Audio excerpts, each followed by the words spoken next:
Vidas preciosas, não é? E é tão agradável podermos ver as nossas crianças aí, tão entusiasmadas. E este grupinho aqui, desta idade, como é bom. E é, meus irmãos, o sinal de que a Igreja está aí para continuar e para crescer. Amém? Convido-nos a abrir a Sagrada Escritura na carta do apóstolo João. E nós não sabemos exatamente se foi Paulo ou outro, mas a carta aos Hebreus. Quero falar-vos hoje sobre maturidade cristã.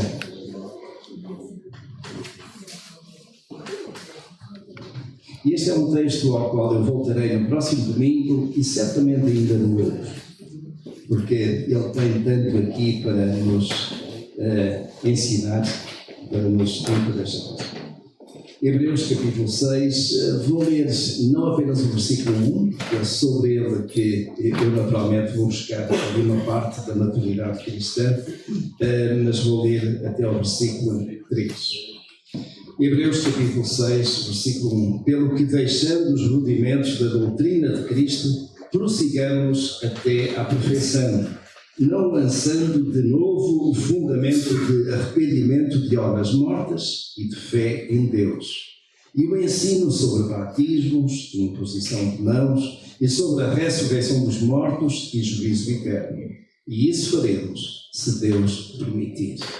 Uma outra tradução para este versículo, primeiro, pelo que, deixando os rudimentos da doutrina de Cristo, prossigamos até à maturidade, não lançando de novo o fundamento de arrependimento de obras mortas e de fé em Deus. Meus queridos irmãos, Deus quer que todos nós cresçamos. E cresçamos, naturalmente, em termos espirituais. Aliás, essa é uma vertente, essa é a perspectiva como crentes. Mas nós somos um todo. E quando nós falamos de crescimento, certamente que olhamos para aquilo que foi a própria experiência de Jesus, tão igual à nossa. Diz lá em Lucas capítulo 2, verso 52, se a memória não falha, que e crescia o menino em estatura, isto é, na parte física, em sabedoria, em graça para com Deus e graça para com os homens. E estas 4 dimensões são de facto comuns a todos nós, sobretudo quando nós estamos relacionados com Deus. Crescendo em estatura, crescendo fisicamente, desde bebés vamos crescendo até atingir a idade mais ou menos avançada de adultos, de idosos, mas crescendo também em sabedoria, em graça para com Deus, graça para com os homens. E de facto, meus irmãos, aquilo que nós encontramos na Escritura é constantemente este incentivo a este crescimento até alcançarmos a maturidade cristã. E é sobre esta maturidade cristã que eu gostaria de vos falar. Isto veio um bocadinho na sequência daquilo que há uns 2 ou 3 meses atrás eu fui pediram-me para escrever um artigo sobre maturidade para vir naquele folheto ou naquela brochura que irá ser distribuída lá para outubro, para nos levar a termos 21 dias de oração e jejum, como nós fizemos o ano passado. Então pediram-me para escrever um artigo sobre maturidade. E eu escrevi algumas coisas. Hoje não vou referir muito, mas quero situar-nos neste texto e, sobretudo, num outro livro que é muito explícito, muito direto em termos de maturidade cristã. Mas, meus irmãos, só referir que quando eu era adolescente, e tenho aqui alguns, mas quando eu tinha 15, 16 anos, uma das coisas que eu queria muito era ter 18 anos. E 18 anos para quê? Porque com 18 anos eu era maior, atingia a maioridade, sabendo lá eu bem o que é que isso significava, não é? Mas atingia a maturidade, isto é, no meu pensar de adolescente de 15, 16 anos, eu já poderia ter mais liberdade, eu poderia fazer mais o que queria, podia ficar, digamos, mais livre para aquilo que me desse na real gana, como se dizia na altura. O que é certo é que eu cheguei, como todos, obviamente, aos 18 anos. E quando fiz 18 anos foi uma festa, naturalmente, mas tanto nesse dia como nos seguintes, a minha vida continuou na mesma. Como eu estava debaixo da casa do meu pai, ele dizia, olha, enquanto estiveres debaixo do meu teto, quem manda sou eu. Portanto, não adianta se tu tens 18 anos ou não, quem manda sou eu. E eu tive que aprender que, afinal de contas, ter 18 anos não fazia muita diferença. Mas a ideia de maturidade, de alguém que atingiu ali, é maior, como nós costumamos dizer, às vezes, e agora mais até, eu sou maior e vacinado, não é? E agora somos maiores e vacinados, por causa de tudo aquilo que tem acontecido. Mas será que o ter atingido a maioridade significa ter alcançado maturidade? Maioridade e maturidade são coisas diferentes. Às vezes, quem tem 18 anos, 19, é ainda um jovem, mas já revela sinais de maturidade. Às vezes até mais maturidade do que outros que já têm 40, 50 anos. Então, com isto, aquilo que nós entendemos claramente é que não é o número de anos que determina se eu sou maduro ou não. Mas, meus irmãos, também não é só a questão da idade. Há outras coisas que podem ter peso na definição de maturidade. Alguns pensam que maturidade tem a ver com a aparência. E hoje nós cuidamos mais da aparência do que há 40 ou 50 ou 60 anos atrás. Hoje há cosmética, há meios para, de certo modo, esconder um pouco aquelas rugas que vão aparecendo. Alguns que, digamos, gostam de pintar os cabelos para não se ver as brancas, não é? Alguns que, de certo modo, procuram colocar ali alguma coisa no rosto, na aparência, para suavizar o peso dos anos. O que é certo é que eles estão lá. Ainda esta semana, digamos, num dos nossos contactos com um cliente novo, ele olhou para mim e disse, bom, o senhor já tem muita experiência, mas ainda está bastante novo. E eu disse, bom, eu já tenho quase 70. Olha, não parece, está bem conservado. Não adianta, os anos estão cá, o bilhete de identidade não engana.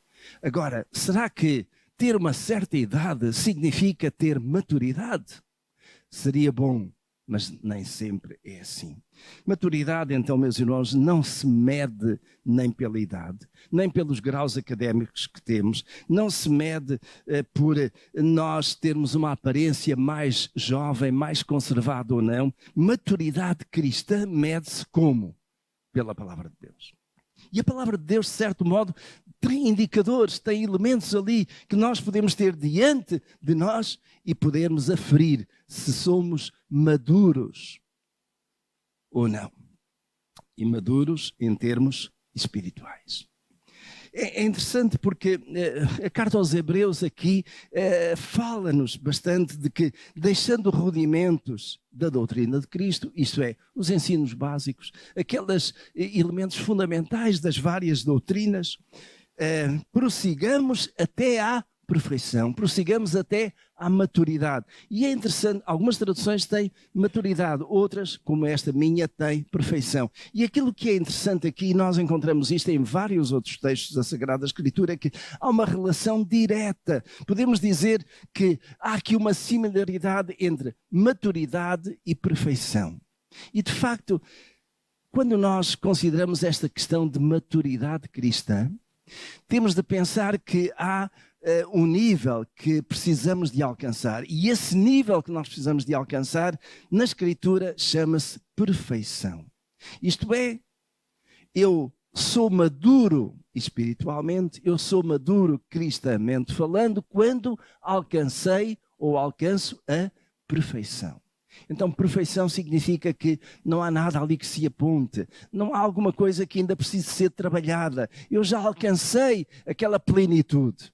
E sobre isso eu falarei num outro domingo, mas hoje, pegando aqui nesta questão de maturidade, de perfeição, vejam, prossigamos até à perfeição, não lançando de novo o fundamento de arrependimento, de obras mortas e de fé em Deus, o ensino sobre batismos, imposição de mãos, sobre a ressurreição dos mortos, juízo final. Isso faremos em devido tempo, mas o propósito do autor desta carta é que nós possamos alcançar, prosseguir para alcançar a perfeição. Isto é, não nos contentaremos com alguma coisa que seja inferior a isso, que seja menos do que isso, mas alcançar a perfeição. Isso significa alcançar a plena maturidade espiritual.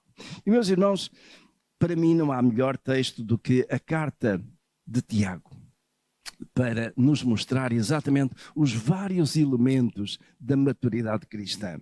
Tiago era muito prático naquilo que escrevia, muito prático naquilo que falava, usando uma linguagem muito comum, muito direta, e por isso mesmo as pessoas entendiam. Ainda que a carta de Tiago tivesse sido das últimas a ser incluída no cânon, isto é, no conjunto de livros do Novo Testamento, por causa exatamente daquele debate que Tiago faz ali no capítulo 2 entre a fé e as obras. E isso causou naquele tempo muita perturbação, porque as obras, será que as obras são importantes? Certamente que são. A fé é importante e, digamos, em termos de fé, esta era a grande batalha do apóstolo Paulo.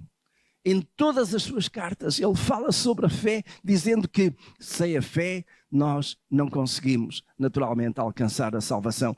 Nós somos salvos pela graça, por meio da fé. É a fé, é a fé, é a fé que está ali. E essa fé era enfatizada em cada uma das comunicações às igrejas. Tiago coloca a questão da fé, mas ele diz que as obras são importantes. E, meus irmãos, é neste contexto também, e não vou falar mais sobre a questão das obras, mas em que ele mostra que aquilo que nós fazemos, aquilo que nós somos, em termos de maturidade cristã, tem a ver com muito do que nós fazemos, muito do que nós dizemos. Tiago, capítulo 1. E aqui vamos ver 5 marcas da maturidade cristã. E os irmãos podem anotar, elas vão aparecer aí para vos ajudar a lembrar noutra ocasião, mas 5 marcas da maturidade cristã. E, primeiramente, uma pessoa madura é positiva sob pressão.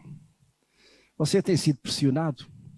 Você tem sido atacado de algum modo pela enfermidade, por maledicência, por ciúme, por inveja, por alguma situação que lhe é adversa? Alguma provação o tem atingido? Tiago capítulo 1, verso 3 e 4. Aliás, começando no verso 2, ele diz assim: meus irmãos, tendo por motivo de grande gozo o passardes por várias provações, sabendo que a provação da vossa fé produz a perseverança. E a perseverança tenha a sua obra perfeita, para que sejais perfeitos e completos, não faltando em coisa alguma. Qual é o propósito aqui que Tiago está a colocar? É que sejamos perfeitos e completos. Ou seja, que possamos atingir a maturidade cristã completa, nada mais faltando. E, meus irmãos, reparem, para um dos elementos para alcançarmos isso tem a ver exatamente com a forma como nós lidamos com provações. Como é que nós lidamos com provações? Como é que nós lidamos com certos ataques à nossa personalidade, à nossa integridade física? Como é que nós lidamos quando estamos doentes? Como é que nós lidamos quando surgem complicações à nossa vida que nós não entendemos, que nós não participamos, que nós não fizemos nada nesse sentido, mas que de certo modo são ataques à nossa integridade? Como é que nós lidamos com isso? Sabendo, meus irmãos, várias coisas. Primeiro, nenhum de nós está isento de provação. Nenhum de nós, por mais cristão que seja, e este por mais cristão que seja é mais no sentido, por mais dedicado que seja ao Senhor, está isento de provação. Todos nós passamos por provações.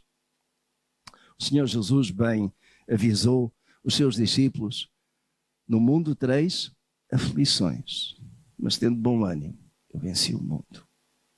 Pai, não peço que os livres do mal, mas que os guardas.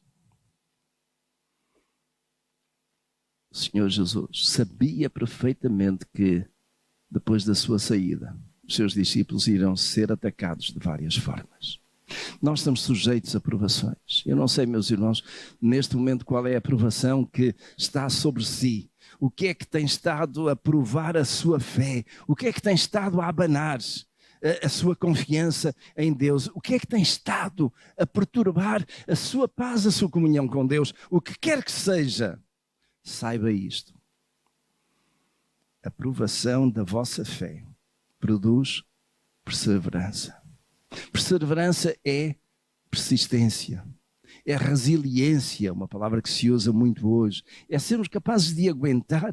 Aliás, a resiliência é uma propriedade dos materiais que é de facto muito interessante, talvez por isso mesmo seja usada tão frequentemente nos dias de hoje.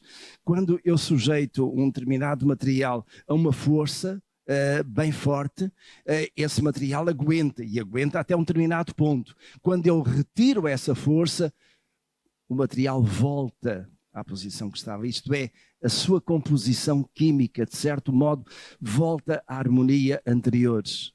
E, meus irmãos, é isso quando nós estamos sujeitos a uma pressão, quando nós estamos sujeitos a alguma coisa que é incomum, que é de facto anormal, que nos afeta, nós acabamos por, de algum modo, reagir, encontrar novas forças, ir buscar forças onde elas não estão para resistir, até que essa força seja retirada, essa pressão seja retirada e nós respiramos de alívio, mas também todo o nosso ser fica mais aliviado e volta ao normal. E por isso mesmo o apóstolo Tiago diz, meus irmãos, tendo por motivo de grande gozo, de grande alegria, o serdes sujeitos ou passardes por uma provação, não por várias provações. Às vezes, meus irmãos, é isto que nos aflige mais, é que quando vem uma, vem outra e às vezes outra e outra. Parece que vem tudo sobre nós. E é nessa altura que nós ainda precisamos de mais forças para aguentar, para resistir. E aquilo que ele diz é que sabendo que a provação da vossa fé, ou seja, nós estamos a ser provados.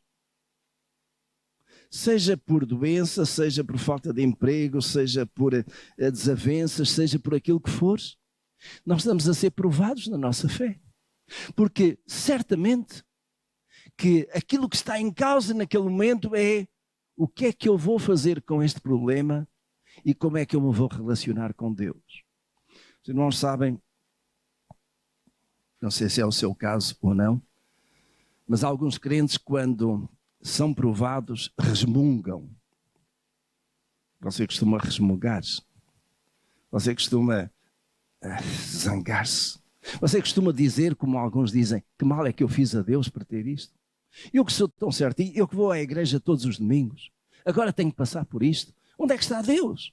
Será que Deus não me atende, não me ajuda? Eu que sou crente não deveria estar sujeito a isso. Nenhum crente é imune às provações. Nenhum crente fica isento de, em determinados momentos da sua vida, ficar sob pressão. E a questão, meus irmãos, não é o quando, não é o se, porque isso é certo, é como é que nós reagimos e suportamos essas provações. Como é que nós lidamos com os problemas quando eles vêm? Temos vários exemplos na Escritura. Eu vou mencionar apenas aquele que porventura é o mais conhecido e até o mais apreciado, Jó. Como Jó sofreu provações. Como Jó aguentou o ter perdido os seus bens no instante, ter perdido os seus filhos no instante, ter perdido a saúde no instante e até ter perdido a estima da sua própria mulher. Amaldiçoa o teu Deus e morre. Os seus amigos foram-se quase todos embora. Mas, meus irmãos, Jó continuou a dizer: Deus o deu, Deus o tomou, bendito seja o Senhor. Jó aguentou. E aguentou não por uma semana, não por um mês. Eu consigo ler naqueles 40 capítulos do livro de Jó muito mais tempo que Jó aguentou. O que é certo é que Jó foi resiliente. Jó foi provado e voltou a ser provado e mais provado ainda, mas aguentou. E isso, meus irmãos, é prova da maturidade de Jó. Como é que nós aguentamos a doença? Como é que aguentamos a perda de emprego? Como é que aguentamos algum amigo que nos traiu? Como é que nós aguentamos situações que nos são tão adversas, que nós não esperávamos que acontecesse? Isso, meus irmãos, é um teste à nossa maturidade. A forma como nós lidamos com as provações testam a nossa fé e é um teste também à nossa maturidade. Mas Tiago prossegue. E passando ao capítulo 2, no versículo 8, ele coloca-nos diante desta situação de que a pessoa madura é sensível às outras pessoas. E no verso 8 em particular, e eu já vou fazer o enquadramento, mas no verso 8 ele diz: todavia, se estás cumprindo a lei real segundo a Escritura, amarás ao teu próximo como a ti mesmo, fazeis bem. E o contexto do enquadramento, para chegarmos aqui, no caso de Tiago, é ele dizer, conforme está no versículo 1, meus irmãos, não tenhais a fé de nosso Senhor Jesus Cristo, o Senhor da glória, em acessão de pessoas. Isto é, considerando uns mais importantes do que outros. E é interessante porque Tiago até dá aqui várias ilustrações. Ele é muito prático, esta é uma epístola muito prática, vale a pena ler e reler. No verso 2 ele diz: porque se entrar na vossa reunião algum homem com anel de ouro no dedo e com traje esplêndido, e entrar também algum pobre com traje sórdido, e atentardes para o que vem com traje esplêndido, e disserdes: senta-te aqui no lugar de honra, e disserdes ao pobre: fica aí em pé, ou senta-te abaixo dos cabelos dos meus pés, não fazeis porventura distinção entre vós e não vos tornais juízes movidos de maus pensamentos? Ouvi, meus amados irmãos, não escolheu Deus os que são pobres quanto ao mundo para fazê-los ricos na fé e herdeiros do reino que prometeu aos que o amam? Mas vós desonraste o pobre. Porventura não são os ricos os que vos oprimem e os que vos arrastam aos tribunais? Não blasfemam eles o bom nome pelo qual sois chamados? E agora, aquele versículo que eu li: todavia, se estás cumprindo a lei real segundo a Escritura, amarás ao próximo como a ti mesmo, fazeis bem. Na igreja de Cristo não deve haver acessão de pessoas. Não deve haver umas pessoas que, pela sua condição social ou económica, são mais importantes, só por si, só por isso, do que outros. Isso não é sinal de maturidade.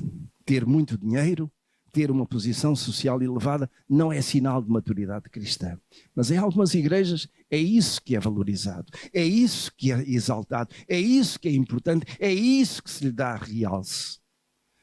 Mas Tiago diz: não deve ser assim. Não devemos na igreja fazer acessão de pessoas por aquilo que elas têm, mas sim por aquilo que elas são. E aquilo que elas são tem a ver com o seu caráter, tem a ver com a sua maturidade cristã. Meus irmãos, é interessante, porque o Senhor Jesus diz que uma coisa pela qual nós iremos ser julgados é pela forma como tratamos os outros. Vamos só ver em Mateus capítulo 25, e aí algumas pinceladas daquilo que foi do discurso do Senhor Jesus, do discurso ou do sermão profético. Mateus capítulo 25, eu não vou ler tudo, mas somente referir alguns aspectos. Mateus 25, a partir do Mateus capítulo 25, a partir do verso 31, ele diz: quando depois vier o Filho do Homem na sua glória e todos os anjos com ele, então se assentará no trono da sua glória e diante dele serão reunidas todas as nações e ele separará uns dos outros, assim como o pastor separa as ovelhas dos cabritos. Então dirá o rei aos que estiverem à sua direita: vinde, benditos de meu pai, possuí por herança o reino que vos está preparado desde a fundação do mundo. E agora notem, porque tive fome e me deste comer, tive sede e me deste beber, era forasteiro e me acolheste, estava nu e me vestiste, adoeci e me visitastes, estava na prisão e fostes ver-me. Então os justos lhe perguntarão: senhores, quando te vimos com fome e te demos de comer e te demos de beber e isto e aquilo? E a resposta de Jesus é, e eu estou a abreviar: quando fizeste a um destes pequeninos, quando fizeste a um daqueles, então foi como se o tivesses feito a mim. E meus irmãos, é isso que eu creio que realmente nós precisamos de considerar. A maturidade cristã tem a ver com aquilo que nós fazemos aos outros também. A forma como nós somos sensíveis às necessidades dos outros. E a igreja deve ter esta sensibilidade. No nosso meio, há sempre um número de pessoas que têm a sua vida económica estabilizada. E por isso mesmo conseguem fazer face aos desafios do dia a dia, até mesmo a esta inflação gritante que está aí. Há outros que não. E sobretudo com muito mais dificuldade quando perdem emprego. Quando têm dívidas para pagar. Quando precisam de fazer face a certas contas. E, meus irmãos, naquilo que é possível da nossa parte, atendemos e ajudamos. Sabendo nós também que a ajuda é limitada, mas a ajuda também deve ser devidamente ponderada. Mas a ajuda é no tempo certo e não é permanente. Cada um de nós tem que fazer um esforço exatamente para assumir os seus compromissos, pagar as suas contas. Mas quando há necessidades, nós temos esta responsabilidade de atender. Isto faz parte também daquilo que o apóstolo Tiago estava a dizer, que nós, não fazendo acepção de pessoas, não olhando para os ricos, mas considerando aqueles que têm outras necessidades, a igreja é um todo e nós procuramos atender. Vamos passar e voltar de novo a Tiago, e agora no capítulo 3. E esta parte aqui é porventura das mais críticas para todos nós. Penso que os irmãos trouxeram na vossa boca um órgãozinho chamado língua. É sobre esse que Tiago fala aqui. No capítulo 3, versículo 2, ele diz assim: pois todos tropeçamos em muitas coisas. Se alguém não tropeça em palavra, esse é o homem perfeito e capaz de refrear também todo o corpo. Vejam, palavra, língua e corpo. E é de facto aqui que o apóstolo Tiago nos leva para considerar que às vezes a nossa maturidade cristã fica aquém daquilo que deveria ser, por causa deste membro que nós temos, que é a língua. E desde já pergunto, como é que você usa a sua língua? Entenda aquilo que eu estou a falar.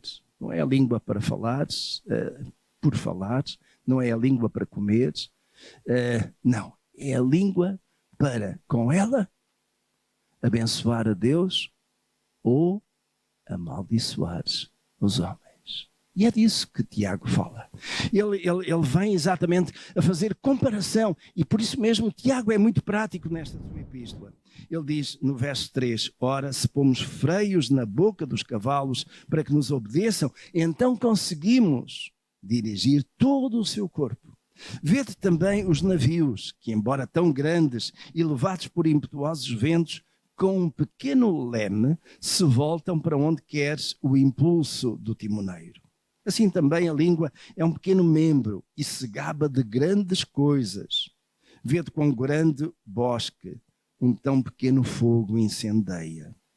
A língua também é um fogo, sim. A língua, qual mundo de iniquidade, colocada entre os nossos membros, contamina todo o corpo e inflama o curso da natureza, sendo por sua vez inflamada pelo inferno. pois toda a espécie, tanto de feras como de aves, tanto de répteis como de animais do mar, se doma e tem sido domada pelo género humano. Mas a língua, nenhum homem a pode domar. É um mal irrefriável. Está cheia de peçonha mortal. Oh, meus irmãos, cuidado com essa língua. Tiago não pode ser mais claro. Ele dá-nos aí 3 exemplos comparativos. O freio dos cavalos, o leme no barco e também o fogo. E quando falamos aqui em fogo, ou lemos em fogo, nós ficamos atormentados com aquilo que está a passar no nosso país, muito por toda essa Europa. Apenas uma acendalha foi suficiente para quê? Para consumir quase 20.000 hectares na Serra da Estrela. Tremendo. Os bombeiros não conseguiram dominar, nem com todo aquele potencial aéreo, largando milhares de litros de água. Foi suficiente para conter o fogo nas primeiras horas. Levou uma semana. É indomável. Não se consegue conter. E bastou apenas um pequeno fogacho. Pensamos nós, muito naturalmente por maldade. Muitos dos fogos, segundo dizem, mais de 80% dos fogos têm origem em mão criminosa. E, meus irmãos, isto traz-nos exatamente ao cerne da questão que Tiago está aqui a falar. É que, às vezes, alguns dos nossos males, alguns dos nossos problemas, aquilo que nos prejudica, teve a ver com um fogo de mão criminosa, que neste caso, de língua criminosa. Porque nós dizemos aquilo que nos vem à cabeça e não aquilo que é correto. E às vezes, meus irmãos, e a Escritura ensina-nos, às vezes é melhor ficarmos calados do que estarmos a dizer, até mesmo tendo razão. Eu digo às vezes, nem sempre. E para isso nós precisamos de quê? Da sabedoria de Deus. Para saber quando é que é o momento para falar e o momento para ficar calado. Isto tem a ver, meus irmãos, com o quê? Com maturidade cristã. Aquele que é imaturo diz tudo aquilo que lhe vem à cabeça, tudo aquilo que vem à boca, não importa o quê. Mas aquele que é maduro, aquele que espiritualmente busca esta perfeição do Senhor, pesa as palavras. Não diz tudo aquilo que lhe vem à cabeça. Pondera em cada momento o que é que deve dizer. E, meus irmãos, vejam, aquilo que Tiago diz acerca da língua, ele diz que é peçonha mortal, é irrefriável, ninguém consegue segurar. Nem nós, nem eu consigo segurar a minha língua. Mas uma coisa eu sei, é que se eu tiver o Espírito de Deus em mim, e creio que tenho, se eu deixar que o Espírito de Deus tenha o domínio sobre mim, então a minha língua está refriada, porque eu não vou dizer aquilo que não devo. Mas eu vou dizer aquilo que é preciso ser dito, quando? No tempo certo. Meus irmãos, isto não significa que nós fiquemos calados diante de injustiças. Não significa que nós nos calemos diante daquilo que está errado. Não, não é isso. O que significa é que nós não vamos incendiar malevolamente qualquer conversa, qualquer relacionamento. Significa que nós pensamos e depois falamos. Significa que nós pensamos e às vezes temos que pensar outra vez se, ainda que tendo razão, é o tempo certo para dizer. E o que é que nós vamos dizer? E, meus irmãos, isso tem a ver com maturidade cristã. Que eu ainda estou a caminhar para alcançar. Às vezes, também sai da minha boca alguma coisa que eu não devia dizer. Ou pelo menos não devia dizer naquele tempo. Agora, meus irmãos, uma coisa eu sei. O Senhor ainda está a trabalhar em mim. eu ainda estou a caminho dessa maturidade cristã. Ou seja, por outras palavras e no contexto de Hebreus e de outros textos, eu ainda estou a caminho da perfeição completa. E isso mesmo significa que é um desafio para todos nós, meus irmãos. O próprio apóstolo Paulo, o próprio apóstolo Tiago, que falaram disto, ainda estavam nesse processo. Porque, meus irmãos, na verdade, a maturidade cristã, o nível de perfeição, é isso mesmo. É o de Jesus. Com quem é que nós nos comparamos em termos de maturidade, em termos de perfeição? É com pastores? É com um bispo? É com algum apóstolo? Não, meus irmãos. É tão somente, tão suficientemente com Jesus. Mas o ser tão suficientemente como Jesus é tão exigente como Jesus. Mas este é o desafio que está aí diante de nós. E por isso mesmo cada um de nós já alcançou um certo nível desta maturidade cristã, mas ainda temos que prosseguir nela, não é? Porque precisamos de aprender a controlar a nossa língua. Não significa ficarmos calados, volto a dizer, mas significa falarmos o que é certo no tempo certo. E isso requer sabedoria. Vejam, meus irmãos, e é importante considerarem o que está no verso 9. Com ela, bendizemos aos senhores e Pai, e com ela amaldiçoamos os homens feitos à semelhança de Deus. Da mesma boca procede bênção e maldição. Não convém, meus irmãos, que se faça assim. Porventura, a fonte deita da mesma abertura água doce e água salgada? Meus irmãos, pode acaso uma figueira produzir azeitonas ou uma videira figos? Nem tampouco uma fonte de água salgada dar água doce. Ou seja, da boca sai aquilo que está cá dentro. A boca é a torneira do coração.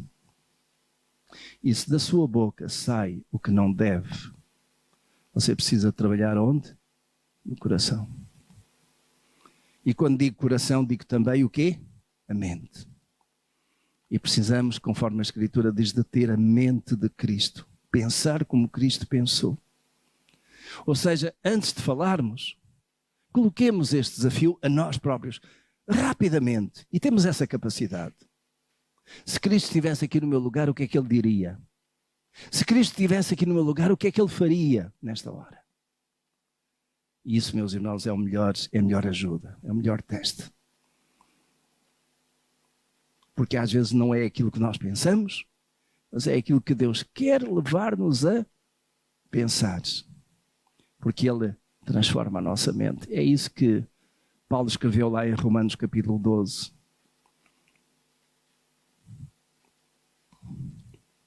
Nós somos transformados. Como? Pela renovação da nossa mente.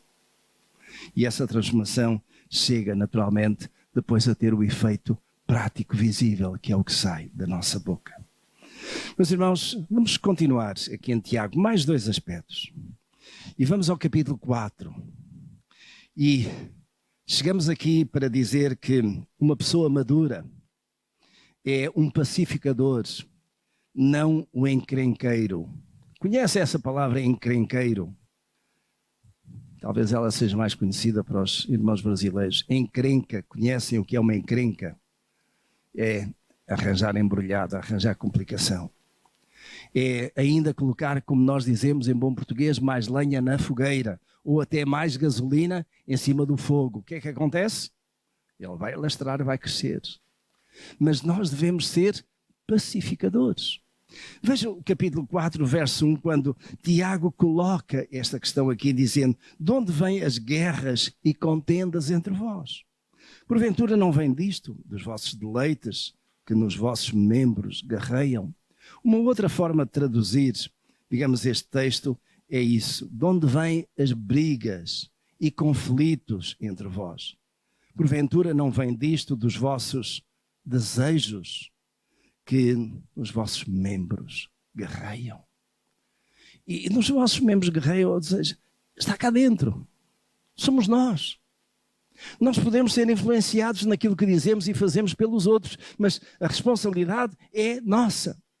Então são as nossas brigas, são os nossos conflitos, as nossas contendas que nos levam aqui ainda a colocarmos mais lenha na fogueira. Queremos nós, meus irmãos, queremos nós incendiar, colocar mais lenha na fogueira nas nossas relações? Certamente que não. E isso seja a nível familiar, seja a nível de igreja, que é família de famílias, seja no emprego. Como às vezes é tão doloroso alguém ir para o seu trabalho, porque sabe que lá vai ter o quê? Vai ter conflito. Porque é o conflito que ficou do dia anterior. Alguns desejam muito chegar à sexta-feira, porque têm ali um fim de semana em que esquecem os problemas do trabalho. Mas quando voltam na segunda-feira, eles lá estão, na secretária. Fazem parte, estão lá, porque não foram resolvidos. Meus irmãos, eu acho que pior é, e não é o pior de tudo, mas pior é quando esses conflitos estão na família. Reuniões de família, às vezes para alguns são um suplício. Porquê? Porque há conflitos que já vêm de trás que não foram resolvidos. Há situações que de facto foram muito desagradáveis numa reunião de família, num encontro, e não foram resolvidos.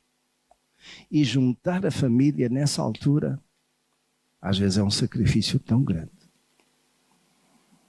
Às vezes é um sacrifício tão grande. Mas pior ainda, pior ainda é quando isso acontece na igreja. E é, de certo modo, daqui que Tiago está a partir.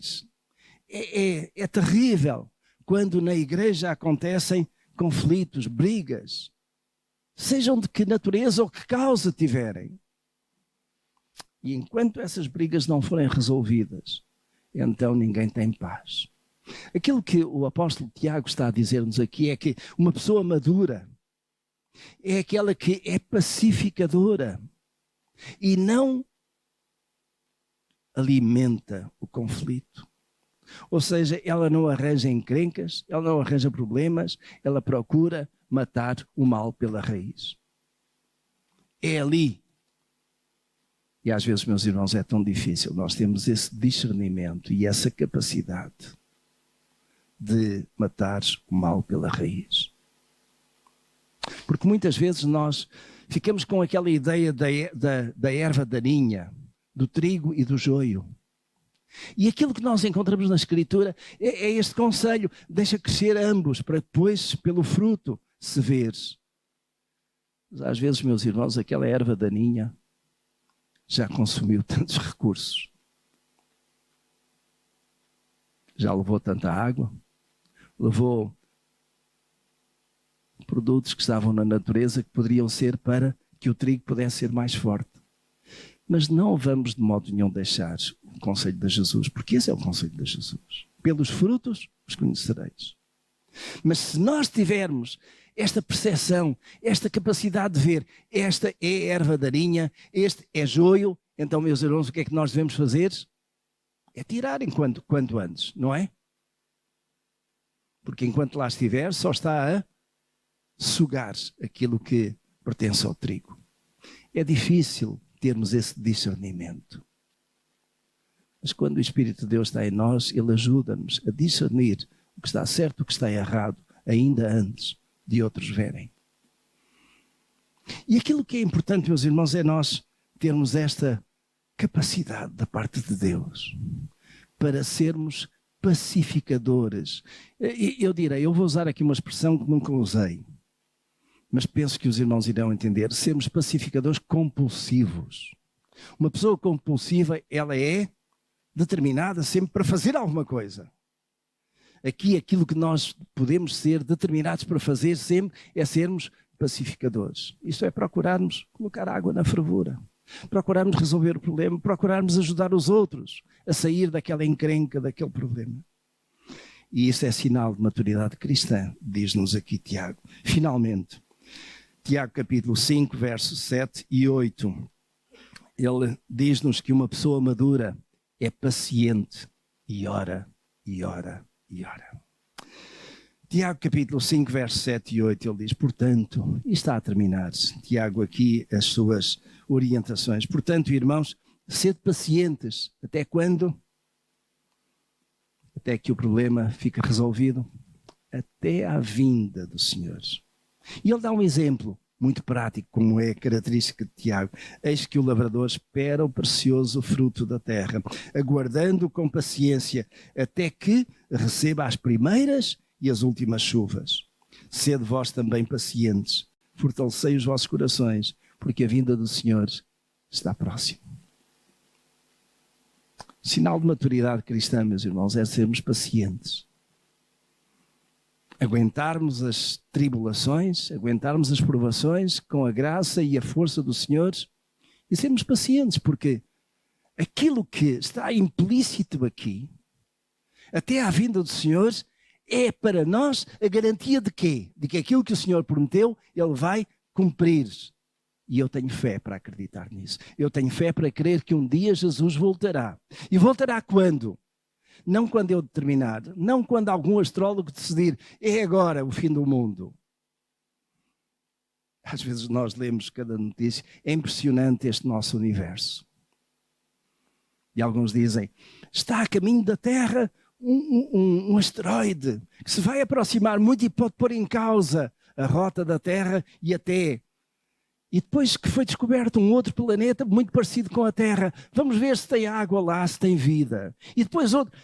E neste universo, meus irmãos, perdoem esta minha ideia, um universo tremendo, com uma distância imensa. E a Terra é o único lugar que Deus escolheu para ter vida humana. Para ter aquele que Deus fez à sua imagem e semelhança. Eu digo para mim, os homens podem procurar, os cientistas podem gastar toda a sua inteligência e toda a sua fortuna a ver onde é que há vida humana ou condições para a vida humana noutro lugar qualquer. Alguns estão tão entusiasmados com Marte, outros estão com a Lua, mas na cabeça na Lua já há muita gente anda há algum tempo. Agora é Marte, estas viagens espaciais aí... Eu tenho para mim, podem ir à vontade, porque não vão encontrar lá nem marcianos, nem qualquer outro tipo de vida. A vida, meus irmãos, é neste planeta. E está neste planeta até quando? Até à vinda do Senhor. Porque quando o Senhor Jesus vier, Ele já disse, vai haver outro planeta. Alguns dizem, esta questão ecológica, não há planeta B. Meus irmãos, ou não há terra B. E eu digo, meus irmãos, há terra B. Leiam lá no livro do Apocalipse, está lá. Deus já disse isso. É a promessa de Deus. Ele vai fazer o quê? Uma nova terra. Quando chegar à altura do homem acabar a destruição que está a fazer aqui, quando chegar à altura de que o diabo também termine aquilo que é a sua obra destruidora, quando chegar à altura que Deus decidiu, é o fim, então ele virá. E até lá, meus irmãos, nós precisamos de quê? De ter paciência para esperar a vinda do Senhor. Mesmo que não vejamos outra coisa senão alguns sinais da sua vinda. Meus irmãos, eu continuo a crer, muito à semelhança de Abacuque, ainda que a videira não dê fruto, ainda que a oliveira não dê, ainda assim eu creio. E isso, meus irmãos, é sinal de quê? Maturidade cristã. O mundo pode desabar à minha volta, mas eu creio que Deus está no controle do mundo. E não adianta aquilo que o homem queira fazer, ou que diga que tem poder para fazer, porque ele não faz aquilo que Deus não permite. Mas é Deus que está no controle. Precisamos ter paciência para aguardar a vinda do Senhor Jesus. E eu digo, precisamos ter paciência para aguardar a vida do Senhor Jesus, como se fosse quando? Amanhã? Não, hoje. Jesus pode vir hoje. Quero dizer-vos, de coração, que não acredito que Jesus venha hoje. Não acredito que Jesus venha amanhã, e amanhã, 15 de agosto. Mas Jesus vem, no dia e hora que ninguém sabe, no dia e hora que Deus já determinou. Ele vem quando tudo aquilo que ele disse que se tinha que cumprir está cumprido. Porque a palavra do Senhor não será pervertida. Deus disse, é assim. Isso vai se cumprir. Eu tenho paciência suficiente para crer na vinda do Senhor Jesus quando quer que ela aconteça. Mas até lá, passamos por provações, passamos por tribulações, mas o que é que o Senhor Jesus disse? Tende bom ânimo, eu venci o mundo. Vou terminar. Eu vou terminar com algumas perguntas. Você alcançou já a maturidade cristã? Digamos numa escala de 0 a 100. Em que nível é que você está? 40? 50? 80? 90? É entre você e Deus, é entre eu e Deus. Segunda pergunta, como é que você lida com a provação que está a ter? Como é que você lida com essa doença? Como é que você lida com essa falta de emprego? Como é que você lida com esse conflito que tem na família? Como é que você lida com os problemas que tem no emprego? Terceira questão. Como é que nós olhamos para os outros que estão à nossa volta nas suas necessidades? Que sensibilidade nós temos? Quarta questão. Como é que você usa e domina a sua língua? Lembre-se daquilo que Tiago diz, ela tem peçonha mortal. Limpe a sua língua. Lave a sua língua. Quer saber qual é o detergente para isso? Não é ácido sulfúrico. Sabe qual é o detergente para isso? Controle do espírito. Controle a sua língua. Quinta questão. Seja pacificador. Você é pacificador? Ou gosta de encrencas? De causar... Há ali um problema. Eu vou lá, porque eu gosto de problemas. Última questão. Você é paciente, esperando pela vinda dos senhores. Ora e ora firmemente, para que isso aconteça, e quando isso acontecer, conforme a Escritura diz, quando o Senhor vier, será que Ele achará fé na terra? Quando o Senhor vier, será que você está bem com o Senhor? Você está fazendo a vontade do Senhor? Você está a crescer espiritualmente? Desafios, não é, meus irmãos? Talvez os irmãos tivessem vindo à igreja hoje e não esperassem isso. É aquilo que está na palavra dos senhores. E é aquilo que você precisa de ouvir. É aquilo que eu preciso de ouvir. Porque, meus irmãos, esta palavra, antes de ter sido para vós, já foi para mim. E continua a ser para mim. É a palavra dos senhores. O que é que nós fazemos com esta palavra? O que é que nós fazemos com aquilo que a Sagrada Escritura nos apresenta? Ou será que ainda não aceitamos o Senhor Jesus? E por isso mesmo ainda estamos num estágio negativo de crescimento espiritual. Basta um passo.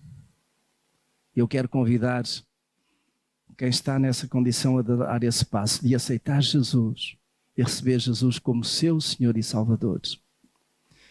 E neste momento, vou aqui à frente, eu gostaria de orar. Alguém que está no nosso meio, que tem ouvido a palavra do Senhor e que está pronto no seu coração a aceitar e a receber Jesus como Senhor e Salvador. Sei que alguns já fizeram, que estão num processo até de batismo, e graças a Deus por isso. Mas alguém que ainda não, alguém que ainda não manifestou esse desejo e essa vontade, essa determinação de receber Jesus como seu Senhor e Salvador, eu vou pedir que venha aqui à frente, vou pedir que todos fiquemos de pé. E quem quer ou que recentemente aceitou Jesus como Senhor e Salvador e gostaria de manifestar isso publicamente para que nós possamos orar, então me convido a vir aqui à frente. Alguém? a cada um de nós, também vou fazer um pedido. Não precisa sair do seu lugar, mas faça esse compromisso com o Senhor, esse propósito de olhar para cada um destes 5 aspectos essenciais à maturidade cristã e fazer um propósito com Deus. Senhor, nesta área eu tenho falhado, nesta área ainda estou distante. Eu assumo o compromisso diante dos Senhores para alcançar um nível superior. Então, neste momento, é a oração entre você e Deus. Coloque a sua vida nas mãos de Deus. Deixe que Ele, através do seu Espírito, fortaleça, ajude a dar esse passo, a assumir esse compromisso e a ser fiel a esse mesmo compromisso de crescer, de alcançar a perfeição, alcançar aquele nível máximo de maturidade cristã. Se alguém neste momento precisa de oração nesse sentido, pode vir aqui à frente, mas eu vou terminar com a oração.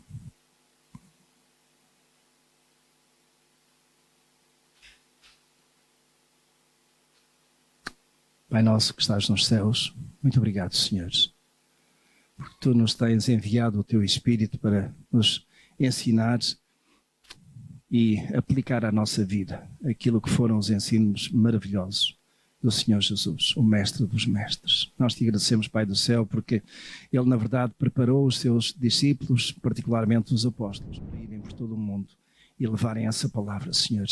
E as igrejas surgiram, e as igrejas multiplicaram-se, e as igrejas chegaram até ao nosso país também. E nós Te agradecemos, ó Deus, pela nossa. Te agradecemos, ó Deus, porque ao fim de 2000 anos, a Tua palavra permanece neste nosso país. E ao fim de quase 100 anos, o testemunho que foi dado nesta cidade continua a ser dado, Senhor. Permite, Pai do céu, que nós possamos ser firmes nesta convicção de que somos igreja Tua e por isso mesmo nós temos esta responsabilidade, mas este privilégio também de poder anunciar Jesus aos homens do nosso tempo. Abençoa, Deus, cada um de nós. Abençoa, Senhor, cada um que está aqui neste lugar. Que realmente, Senhor, a Tua graça e a Tua paz maravilhosa estejam com cada um de nós. E abençoa, Pai do céu, aqueles que no íntimo do seu coração, na sua mente, no seu pensamento, fizeram um propósito, Senhor, de crescer, de alcançar a maturidade, de trabalhar um ou outro aspecto da sua vida. E nós queremos, Pai do céu, que o Teu Espírito fortaleça nessa decisão, que lembre em cada dia e que, na verdade, Senhor, ajude nesse crescimento. Mas, Pai do céu, nós queremos pedir por aqueles que ainda não aceitaram o Senhor Jesus como único e suficiente Salvador. Talvez no íntimo do seu coração já o tenham feito, ainda não o tendo manifestado, Senhor, mas, Pai do céu, Te peço por eles, por cada um deles, para que em nome de Jesus Tu trabalhes nas suas vidas, nos seus corações. E Te peço, Senhor, também por aqueles que foram batizados recentemente, por aqueles que estão na classe de discipulado, que os fortaleças e que, na verdade, Senhor, os ajudas a passar dos rudimentos da doutrina de Cristo para aquele alimento sólido, aqueles elementos que são fortalecedores de uma vida cristã. Na verdade, Pai do céu, Te agradecemos pelas suas vidas, pela sua dedicação também e por aqueles que têm trabalhado nesse sentido. Dá-nos uma boa semana e que a Tua graça e a Tua paz maravilhosa estejam com cada um de nós em cada dia. Em nome e por amor de Jesus. Amém.